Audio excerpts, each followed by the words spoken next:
Hi everyone, Kelly here. Today I have Alek Wasserman from Triad Music Academy, and Alek and I are going to be chatting about how he recently left his school music teaching job and grew his private studio from zero revenue to $4,100 a month in just 90 days. So, Alek, before we go any further, I'd love to just have you introduce yourself and your studio and tell us a little bit more about you.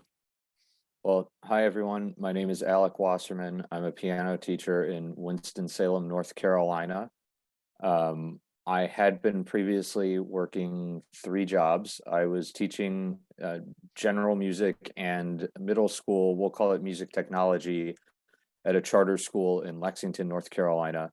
And I was teaching piano lessons at a local community music school. And I also play piano for the North Carolina Army National Guard Band. So now I am fortunate to be in a position where I have left both of those prior teaching positions.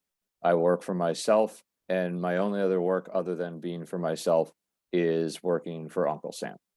It's been a really big change in a very, very short period of time because as we looked back at the calendar this morning, we are exactly at 90 days from the first time that you and I met to talk about what the studio could look like. Mhm. So tell me a little bit more about Triad Music Academy. Who was your ideal student and how long have you been teaching privately? So, first, I've been teaching privately for about 5 years now. My ideal student is a pretty wide swath of what that could mean, because I, not to toot my own horn, but I have a master's degree in music education, but I also have a professional artist certificate in piano. So I've kind of got the classical piano thing going on, Yep. the conservatory, exactly what you think it is. I've also got the music ed, music is for everybody thing going on. And also through joining the army, I've learned how to play non-classical music, which a lot of Mm, pianists don't know how to do. So for me, the ideal student is really anybody of any age who wants to play piano, pretty much as long as it's not jazz, which I don't play, and who is willing to learn. It's pretty broad. that's awesome. That's awesome. What do you feel, especially since it is a broad net that you're casting, what do you feel makes you and your studio or your approach really unique? Um, well, I am really firm on having a clear framework for practicing and for how to achieve what your goals are. So Mm, lessons with me are a bit more like a guided practice session. And I'm really influenced by as grateful as I am for the teachers that I had as a kid. I showed up to Lawrence University as a freshman in 2012. I looked around. I had never met anyone my age who was better than me at piano. And then all of a sudden, all the other freshmen were better than me at piano because they knew how to play scales. And nobody had ever taught me how to play a scale. I just mm, knew how to play the notes on the page, which in hindsight, I don't know how I even got there. But here we are. So I've been very heavily influenced by what I didn't have, and I try to provide that framework for my students. So all of my students who are, you know, probably at a late intermediate, or excuse me, late elementary to early intermediate level, especially by the time they start taking 45-minute lessons, are going to learn all of their pentascales, just as an mm. example. We're going to learn form. We're going to know that, a lot of these beginning pieces have an A section, a B section, and then another A section. So, you can just practice the A, then just practice the B, get each phrase individually, then the whole section, then combine the sections, and you might not even have to practice that second A section. Be efficient, Yeah. things like that.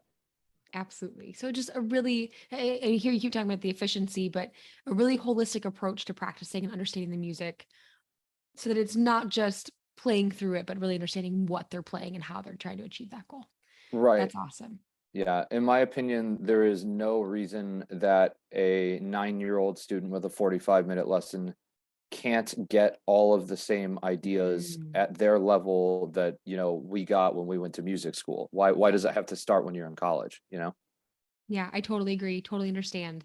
And I think it's important that students have that foundation early, not only so that they can succeed early, but so that they understand how to apply those same kind of ideas and techniques and that diligence to other areas of their life, right? It's not just practicing, it's not just music, but obviously your music education background gives you this ability too to teach them these skills and then they can apply it to studying and apply it to other areas of their academia as they're growing up, which is exciting.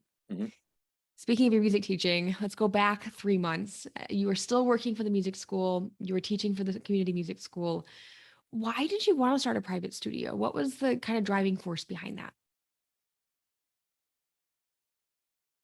Well, that's that's a really interesting question because I think everybody in the world right now is aware that being a public school teacher is crazy at the moment. Yeah. The last, well, really, so I was in year four. I made it through 4 years of teaching. And only the first year didn't have COVID in Yeah. some capacity. So, or first year and a half, really.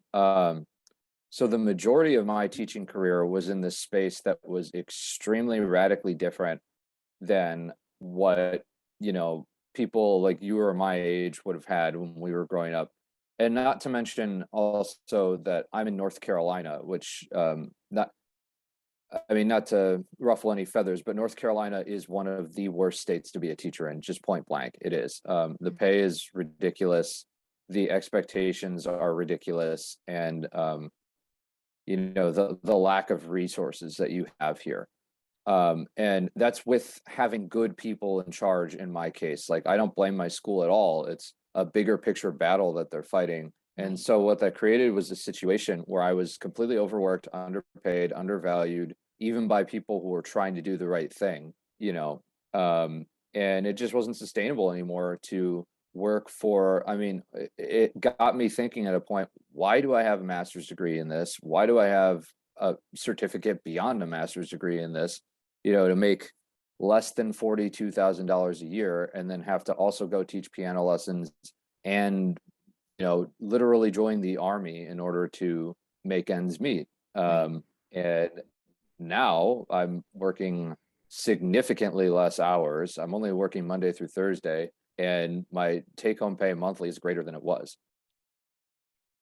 The big change in a really short period of time. And I know that, I mean, God bless music teachers in the last couple of years. It's been unbelievably Mm. stressful. And you're not alone in these feelings, I'm sure. And it's a blessing to be a music teacher and it's a blessing to the students that you work with. And I know that the students that you worked with were so, so sad to see you go and you had really good relationships with them. But you also have a right to be happy in your work environment and feel fulfilled in the way that you want to feel fulfilled. And I'm really proud of you for taking that leap because it was the right decision for you to leave that environment and to find something a little bit more independent, for sure. Yeah, well, thank you. And I will say it was a very tough decision to make Yeah, because I think, like a lot of other absolutely. people, you know, I wanted to go to music school and kind of built a dream in my head around what my life was supposed to look like. And then got through 6 years of music school and 4 years of my career and realized, well, here I am 10 years after I started this journey and it doesn't look the way that I wanted it to, Yeah, you know. yeah, So to all the other public school music teachers out there, you know, you have to make the decision for yourself what you want to do, but it is okay to realize that you have a skill set that can be um, used in a more, at least financially efficient way, if not also a more time efficient way. yeah, absolutely. Absolutely. So when you're making this leap, because it was a different, a difficult decision to make. It's a very different way to be using your skill set and looking at building a studio is, not just not working for someone, but running a business. So Mhm. what were you maybe anxious about in that initial stage of having to get started, or what was holding you back from like taking that leap initially? Yeah, well, I mean, I had been so used to being a public servant because even the community music school that I was teaching at was part of a public university. Mm, So everything I had really done in my career, even when I was a grad student and I was substitute teaching in the local public schools, like everything had been public sector, yeah. you know. So I didn't know anything about running a business. Um, and that's a big part of why I wanted to work with you was because I knew that marketing was probably not what I thought it was. I mean, I'm not, you know, that's a whole interesting thing because I think everybody thinks they know how to do marketing, but then when you actually see the examples of how this works, it's like, oh, there's some fairly captain obvious things that I still didn't think of that I've been doing wrong, you know. Mm, That kind of guidance was definitely necessary, and also the knowledge of the different systems in place that you need to set up, and just basically creating the efficiency. So it's a different game that you're playing, and I would suggest that anybody who wants to do this, you know, take the time to think about do you really have a handle on what it is you're getting yourself into first, or would it be helpful to have somebody else who does know help you out? Absolutely. It's a big change, especially going from being employed to being self-employed. There's a lot of nuances there. And I know a lot of this was time management, right? In the beginning, how do we allocate our time and how do we find that freedom? Mhm, Part of your obligations with the military that there's a weekend every month that you're away and that you're performing. And so we have to have some flexibility there. And when we first looked at the schedule, you thought, well, in order to make it work, I'm probably gonna have to work 6 days a week in order to get mhm, the income that I want. So I'm gonna have to teach on Saturdays. And then what do we do with the students that are on Saturdays when I have to be gone? And we had a lot of mhm, planning conversations around some of those, you know, some of the freedom points that you have that maybe you didn't have before. Like you don't have to teach on Saturdays if you don't want to, or if you do, build into your flat rate pricing that you have one weekend off every month. Like you could have a different rate for those mhm. students. There could be some other options and opportunities there, other flexibility. And we worked really hard to give you that flexibility in your scheduling so that it's not stressful. Obviously, it all worked out. We're only working 4 days a week and we've got some really good income coming in. But it's been a journey to get there. And you've done a really good job of staying open minded and exploring all those opportunities as well. When we first got into contact exactly exactly 3 months ago, which is kind of crazy, the time has really flown by. I do want to point out for anyone that's listening, we're going to talk about Alex's incredible success and what's happened in the last few months for him, but today is August 5th. So we started this May 5th. You did all of this, all the growth that we're about to talk about over the summer, which for a lot of people is arguably a harder time to fill a studio. So I'd love to start there. When we first started working together, obviously leaving your public school job and taking a risk into starting a studio over the summer was a little bit of a big, it's a big deal. It's a big decision to make. Why were you so confident that you could build the studio over the summer? What really kind of tipped you over the edge on that one? Um, to be honest, I feel like I was just confident because I'm kind of a confident person in general. Like I had worked 3 jobs for the last like almost 4 years. How much harder could it be to try one other thing? On the other hand, I know, like I said, I live in Winston-Salem, North Carolina. It calls itself the city of arts and innovation, and it really does care about those two things. So this is a good Mhm. place to be a musician, um, and to find students. And I also, just kind of knew that I play piano. It's a much easier instrument. Sorry, euphonium players. Piano's got an Yeah, that's fair. advantage, and the fact that I've taught everything from uh because I had been teaching piano on the side. So I've taught everything from a beginner piano student to Yeah. I've got a student who in a couple weeks is going to Berkeley College of Music to be a music major there, who I've had for a few years now. And everything in between. So I knew that being able to cast that wide net would be helpful. Not Yep. that there's anything wrong with having a smaller niche if that's your thing. Hmm. But just numbers wise, it made sense that it would work out, and I had money saved up so that if it didn't work out, I could, you know, figure something out. Fortunately, I don't have to work at Starbucks also, but it was an idea. Yeah, absolutely. Well, and it grew really, really fast. I think faster than, especially in the first month or two, maybe even a little faster than you anticipated, which is a great problem to have. Mm, When we first started talking though about this plan, and especially about a plan of, okay, like, you're gonna bring outside the box in and we're gonna help you and we're gonna make this happen. It was summer. You are taking this big leap. What piqued your interest in working with our program in particular? Um, well, I mean, the easiest thing was just kind of knowing who you were, like to an extent. For those who are listening, I'm originally from Milwaukee, which is the same area that Kelly is Mhm. from. And so we have mutual Facebook friends, including my brother who went to the same school that she went to. Yeah. So, there's definitely that familiarity. And I don't know that every person would necessarily have that, but I mean, from that, we've been Facebook friends for a while, even though we didn't really know each other that well. But I could see that you had been working on something. And so it helped me feel kind of at ease that, like, okay, this is somebody who knows probably what she's doing. And then we had that first Zoom call, and I was like, okay, this is definitely somebody who knows what she's doing.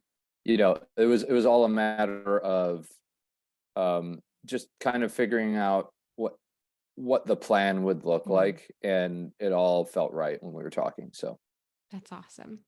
So since we had that big long Zoom call about 3 months ago, we laid out the plan and we decided this is how we wanted to move forward. What results have you seen in the last 90 days? um, well, I mean, one of the for me, one of the things that really stood out was like the time that I came up with my flyer, and it had all the stuff that you teach in it, but it was like still really ugly. And I sent it to you, and then like I woke up, I sent it to you at like 8 or 9 p.m. and I woke up the next morning and it was like in my inbox looking like, something from 2022, like some marketing person made it. And then, to be able to share that flyer around, and then that same flyer was the one that I think I told you about, some random person in a Facebook group shared on my behalf that I have no idea who that person is, but she saw it somewhere and thought it was cool when somebody was asking about piano lessons. And the person who, the OP from that post that she was commenting on, his daughter is now my student, you Wow. know.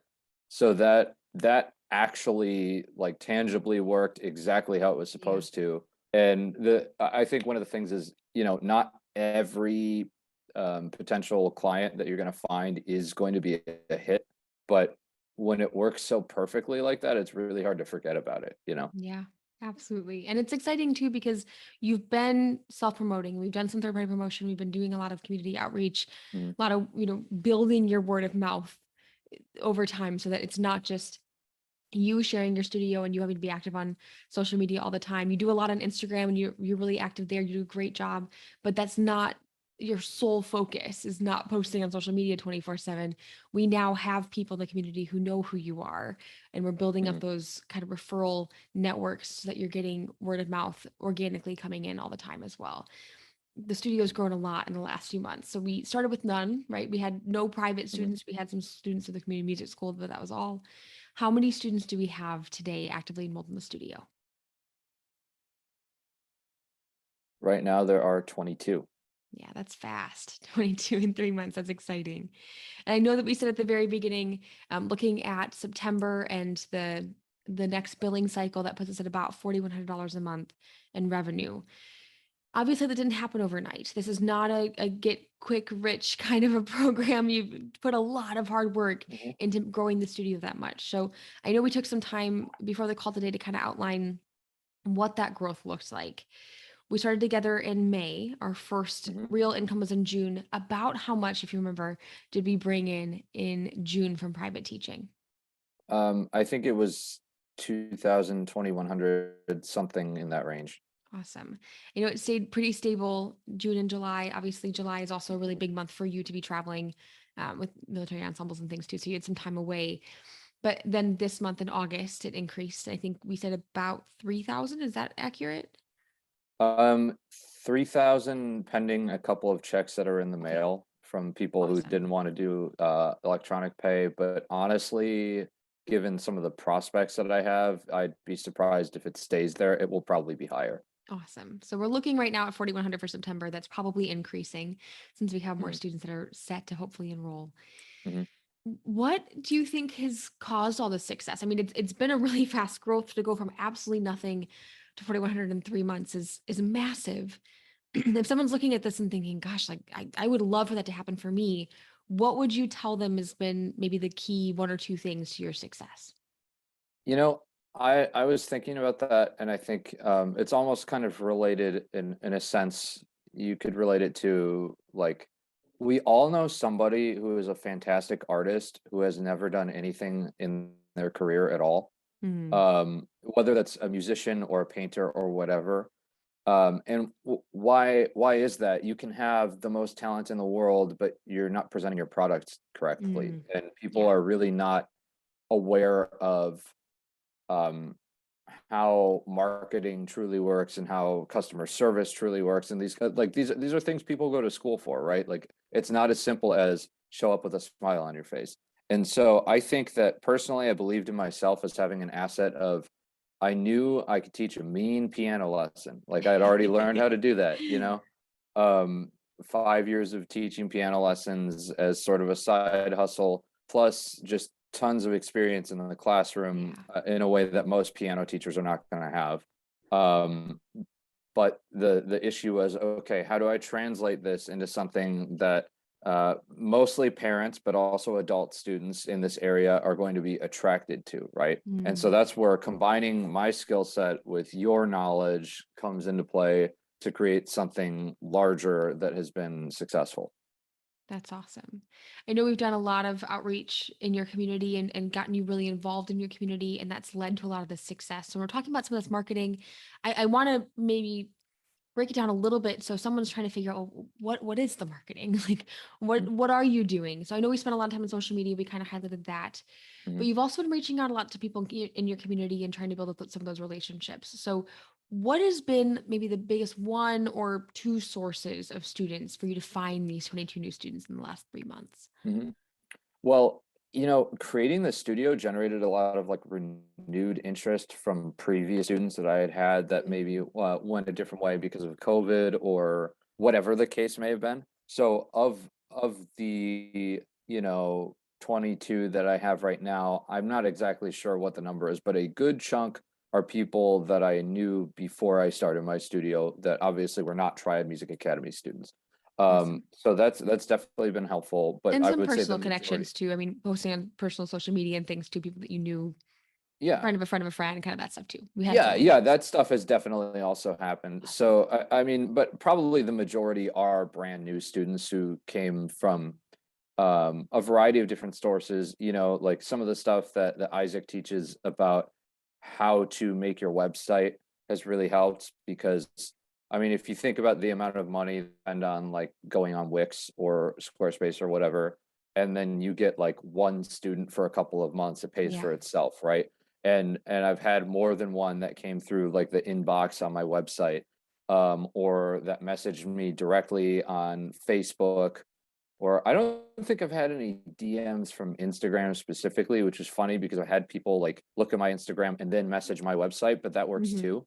Um, so social media marketing is definitely part of it. Also, and this is the part where it's just like good timing in the world, right? Because with COVID sort of hopefully being in the rearview mirror, people are now getting out a lot more. Hmm.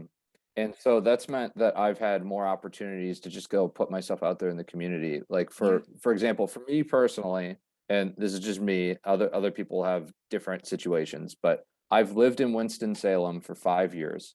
Um, and I had never really been involved in any kind of faith group, I guess is the term or whatever. And I started going to synagogue. There's only one in Winston-Salem. It's a very small Jewish community, but now, and particularly because I'm one of the few people in my 20s that goes, and I go fairly regularly, now for this whole community, oh, that's the guy to go to for piano lessons. Mm, yeah. Or also like, just going to random bars on a Thursday night, which I can do now because Friday's a weekend for me, you know, um, and just handing out my business card and it's got my logo on it and all this good stuff. So it's not just social media, it's Yeah. also where can you make real like human connections, and the branding matters and all that stuff. One of the things that was really a good thing for me to learn, I think, is in music school world we get so drawn into uh I went to this school and studied with Mm, this teacher and have this degree, and like I can play the degree game. Like my master's degree is from Oberlin. I can be that snobby conservatory guy, but random people who are looking to get their kids piano lessons for the first time don't know what that means and they don't care about it. yep. So it's really more about can you present yourself the right way? Yes. Maybe you say something about how you have a master's degree, but you don't even like, you know, oh, I went to such and such school and the other teacher went to such and such school, and there's a difference between those two things. I I wouldn't go that route. Um, but unfortunately, the way that we're kind of like taught by music school is to go Yeah. that route. But nobody outside of that little realm knows what that means or cares about it? Right. They care about the student experience a Right, lot when they care about your experience. right. And this is part of the marketing. And we worked on this when we did the flyer, for example, when we worked on the website, Mhm. all of your social media presence. all of this outreach I've been doing, and we're starting the outreach again to schools now that school's about to get back in session. That's a whole other thing that we are just tapping into again. But it's all about what the students think of their time with you, and not necessarily what you bring to the table in your background. Not that that doesn't matter, but it Mhm. informs the student experience. It's not the experience that they're getting. They're not Mhm. also going to Oberlin, right? Right. So that the whole point of the lesson time together is to achieve the students' goals, to make it an enjoyable experience, and to have them grow confidence in what they're learning. When we present that as the student experience and that is the focus of our marketing, people flock to that. It's a lot more interesting, it's a lot more exciting, and there's a lot more of an emotional connection to Mhm. you as the teacher as well. Absolutely. Well, it's grown so fast. I know we talked about a lot of the business and how that's improving. We talked a lot about the financial piece of things and how that's improving. What areas of your life outside of just making more money and now we have a thriving studio have improved overall for you in the last 3 months? Yeah, well, so I mean, obviously working quite a bit less and now being on the cusp of making a significant amount more money means that my life is less stressful.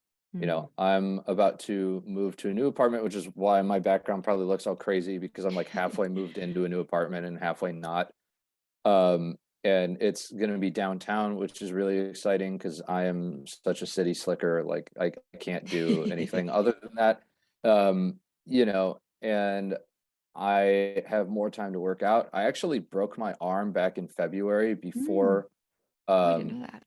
yeah, well, so obviously, working out was kind of a strange thing. Like I couldn't do push-ups until probably like June, Mm. but now it's so much easier for me to like eat right, work out, take care of my body, that kind of stuff that is not only just generally important, but also because I am in the military, even as a musician, like you still wear the uniform. So it is part of my Right. job.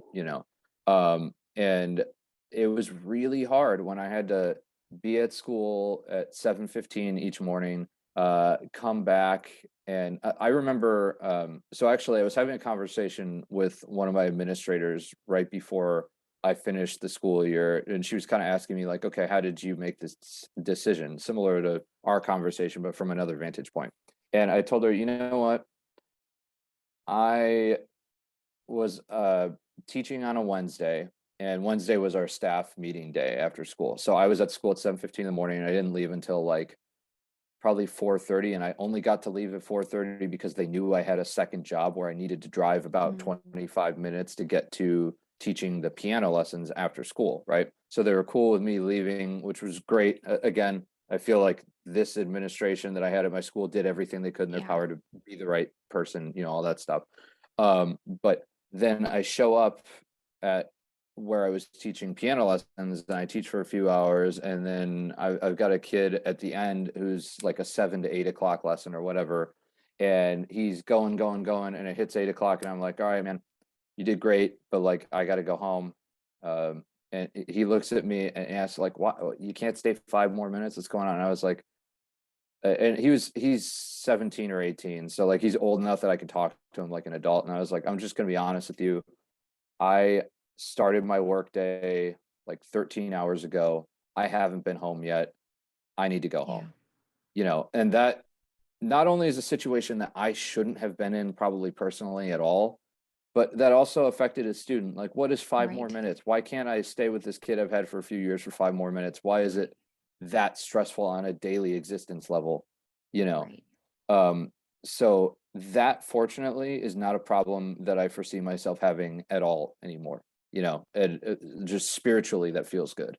That's awesome. I'm really happy to hear that not only have we corrected a lot of the timing and everything, but that it does feel better. Like you feel like you're more Mhm. in control. You have the opportunity, the option to set your own schedule, to work on the things that you want to work on, and not only take care of your business and your finances, but take care of yourself.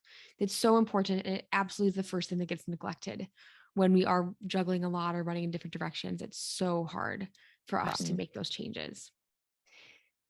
Looking back 3 months ago, one more time, why did you decide to join the Outside the Box program and do business with us? It really just came down to once we had that initial Zoom call that I was convinced that you were the kind of person who knew everything about how to operate the music studio business. And that again was sort of the missing ingredient for me. I knew how to actually provide the service, which is a Hmm. piano lesson, but I didn't know, um, for example, the program that you suggested we use for scheduling. I had a different one in mind that would have also probably been fine, but it's not the one that you suggested, and the one that you suggested really works. Things like that. Like I don't go to, is it NAM? Is that the Hmm. conference that you went to? Yeah. Like you're plugged into NAM, you know all these people, you have all these connections, and you've been there, done that with all this stuff. And uh, my thought was it's probably worth the investment to skip all the stumbles and learn the hard way when somebody else can stop me from learning the hard way, and just do it the right way the first time. And so far, that has been completely correct. Well, I'm thrilled to hear that. It's been an absolute joy working with you. I know you mentioned Isaac too. Isaac and I have just been so excited to see the progress that you've made, and it's so exciting to see you move quickly. I want to ask, and you've kind of already hinted this already, but would you recommend this program for other people? And if so, who do you think would be a really good fit for the Outside the Box program? Yeah, absolutely. I recommend Outside the Box. It's been nothing but a positive experience, and it's also through like the connections that Kelly gives you. It's been cool to meet virtually other people as well who are going through the same thing. And I would really recommend it to anybody who's pretty serious about building their music program.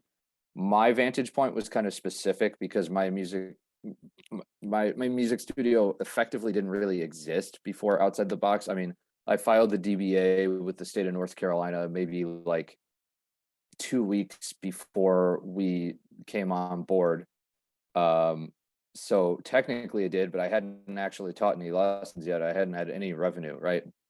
So it definitely works for if you're starting from scratch. It I think also seems to work for people who had pre-existing studios because I've seen that in the Facebook group, although that's not the perspective that I'm coming from.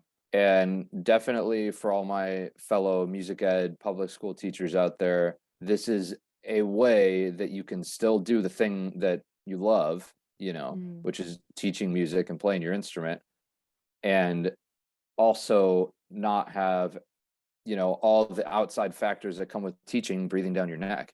right. Absolutely. Absolutely. I appreciate you being so open and sharing your experience and sharing what you've learned so far. I want to ask one more big question. If you had to give one parting piece of advice to anyone that's listening right now, something that you think has just made you really successful in this program, or something that you would maybe avoid doing if you could Mhm. do it over again, what would that piece of advice be for someone who's looking at building their studio right now? Yeah, it's don't lose sight of all the cliche stuff, right? Mm, Like honestly though, keep your head up, be open-minded, don't be negative, realize that progress is not linear, it doesn't all happen at once. Because I right. know I had a couple of freak out moments early on where I was like, oh man, I'm about to not have a stable income. What does this look like? Yeah. And I only have like 3 students right now, which fortunately that lasted about a week, and then I look back on it and I was like, oh, I just need to chill, you know. But truly, because I think, when you're going through the program, you see a lot of people who are successful, and not Mhm. everybody's equally successful, and that's okay. But it is the ones who have the right outlook that are the ones that are successful, and the ones that are negative um typically still find some success because they're being guided in the right direction, but not as much as the ones that are really positive about how to do all this stuff. And I think it's okay to, like Kelly mentioned, I was gone for an entire week in my annual training with the guard band, where there was really no progress on the business side of things, because there couldn't be. I didn't Right. really have like Wi-Fi access. I didn't even really have like non-Wi-Fi internet connection on my phone because we were just in a location where that wasn't going to happen. Um, and things are looking up, so it doesn't have to all happen at once. Mhm. And it's okay to take a breather. Like, honestly, I haven't done any self promo this week because I just have so many things going on that I'm like, you know what, I'm gonna relax because the Yeah. whole point of this was to relax. And so it's finding that balance, but also remembering what your kind of fundamentals are. Like when you're playing your instrument, you don't forget about, your hand position on the piano or your breath support on a wind instrument or whatever. Don't forget about the fundamentals of, marketing needs to have X, Y, or Z, or your studio needs to have an organized schedule, that Yeah. kind of a thing. But it is okay to take that day where you don't practice every now and Right. then, so to speak. Absolutely. Absolutely. It is like practicing. I mean, building a business is very similar. We talk about this a lot, that it's Mhm. not about doing 6 hours one day and trying to cram it all in. Slow and steady wins the race, that we want it to be a really consistent and also a sustainable process that, like you Mhm. said, we can do this now, we can do it in the future, but you have the tools and the information and the knowledge that you need. So it's not an overnight smashing success and then you can never replicate that again. It's something that is happening for you now and will continue to grow for you in the future. Really excited about all the progress and the growth that you've had, Alec. Congratulations on everything. I know there's more to come. We're certainly not done yet. We've got more that we're working on, and I know that the next month or two is going to be even better growth. We've got a lot happening, which I'm excited to see too. Well, thank you, One Kelly, for final. everything. Oh my gosh, of course, of course. One opportunity for you really quick. Plug Triad Music Studio. If people are watching this and they want to learn more about you, where would they find you on the internet? Sure. So triadmusicacademy.com or Triad Music Academy on Instagram and Facebook. Um, it so far is just me. Maybe that will change at some point in the future. We'll see. I'm doing online piano lessons, but most of my lessons are in person, either at Awesome. students' houses or at Piedmont Music Center, which is the phenomenal piano gallery that I've partnered with in order to make all this magic happen. Another example of community partnering and marketing, Absolutely. that kind of thing. And I'm also offering music theory lessons. So, whether you're in North Carolina or whether you're somewhere else, Triad Music Academy probably is a way that we can help you out. Awesome. Awesome. So excited for you, Alec. Thank you again for sharing and for being so open today. I know I appreciate it, but I know everybody else that's watching also really appreciates all the information that you shared. Everyone, I highly recommend that you reach out to Alec if you have any questions about you, if you're looking for lessons in particular, if you have any students that are looking for theory lessons in particular. He's a fantastic teacher. Thank you again so much for your time. I really appreciate it. We'll talk to you soon. Thank you, Kelly.